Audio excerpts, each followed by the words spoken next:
ಸ್ಫೋಟಕ ಹೇಳಿಕೆ ನೀಡಿದ ಸಹಕಾರ ಸಚಿವ ಡಿಸಿಎಂನ ಪದೇ ಪದೇ ಕೆಣಕುತ್ತಿರುವ ರಾಜಣ್ಣ, ಡಿಕೆ ಕೊಯಮತ್ತೂರು ಹೋಗಿದ್ದಕ್ಕೆ ಕೈ ನಾಯಕರ ಆಕ್ಷೇಪ. ಡಿಕೆ ಕೊಯಮತ್ತೂರು ಹೋಗಿದ್ದು ತಪ್ಪು, ಸದ್ಗುರು ಜೊತೆ ವೇದಿಕೆ ಹಂಚಿಕೊಂಡಿದ್ದು ಎಷ್ಟು ಸರಿ. ಹಾಸನದಲ್ಲಿ ಡಿಕೆ ವಿರುದ್ಧ ಗುಡುಗಿದ ಸಚಿವ ರಾಜಣ್ಣ, ಇವರ ನಡೆ ಎಷ್ಟರ ಮಟ್ಟಿಗೆ ಸರಿ ಅನಿಸುತ್ತೋ ಗೊತ್ತಿಲ್ಲ, ಡಿಸಿಎಂ ಅವರ ಉತ್ತರ ನೀಡಬೇಕು ಎಂದು ಸಹಕಾರ ಸಚಿವ ಕೋರಿಕೊಂಡಿದ್ದಾರೆ. ರಾಹುಲ್ ಗಾಂಧಿಗೆ ಅವಮಾನ ಮಾಡಿದ್ರು ಸದ್ಗುರು, ರಾಗ ಗೊತ್ತೇ ಇಲ್ಲ ಎಂದಿದ್ರು ಇಶಾ ಸದ್ಗುರು, ಅಂತವರ ಜೊತೆ ವೇದಿಕೆ ಹಂಚಿಕೊಳ್ಳೋದು ಎಷ್ಟು ಸರಿ. ಡಿಕೆ ಶಿವಕುಮಾರ್ ವಿರುದ್ಧ ಸಚಿವ ರಾಜಣ್ಣ ನಿಗಿ ಕೆಂಡ ಕಾರಿದ್ದಾರೆ. ಡಿಕೆ ಶಿವಕುಮಾರ್ ತಮಿಳುನಾಡಿನ ಕೊಯಮತ್ತೂರಿನಲ್ಲಾಗ್ತಾ ಇದ್ದ ಕಾರ್ಯಕ್ರಮಕ್ಕೆ ಕೇಂದ್ರ ಗೃಹ ಸಚಿವ ಅಮಿತ್ ಶಾ ಬರ್ತಾರೆ ಅನ್ನೋದು ಖಾತ್ರಿಪಡಿಸ್ಕೊಂಡೇ ಹೋಗಿದ್ರು.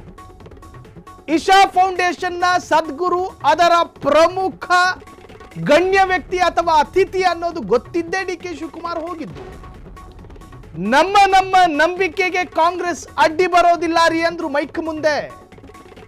ರಾಹುಲ್ ಗಾಂಧಿಗೂ ನಾನು ಹೋಗಿದ್ದು ಇಷ್ಟ ಆಗಿರುತ್ತೆ ಅಂತ ಹೇಳಿದ್ರು ಡಿಕೆ ಶಿವಕುಮಾರ್.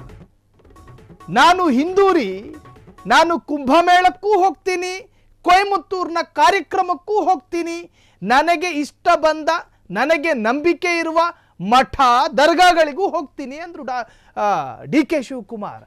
ನನ್ನನ್ನು ತಡೆಯೋರು ಯಾರು? ನಾನು ಹೋಗಿದ್ದು ಅಥವಾ ನನ್ನ ನಡೆ ನನ್ನ ಪಕ್ಷದ ವಿರುದ್ಧವಾಗಿರಲಿಲ್ಲ, ನನ್ನ ಪಕ್ಷದ ನಿಯಮಗಳನ್ನು ಉಲ್ಲಂಘನೆ ಮಾಡಲಿಲ್ಲ. ನಾನು ಯಾಕೆ ಹಿಂಜರಿಲಿ?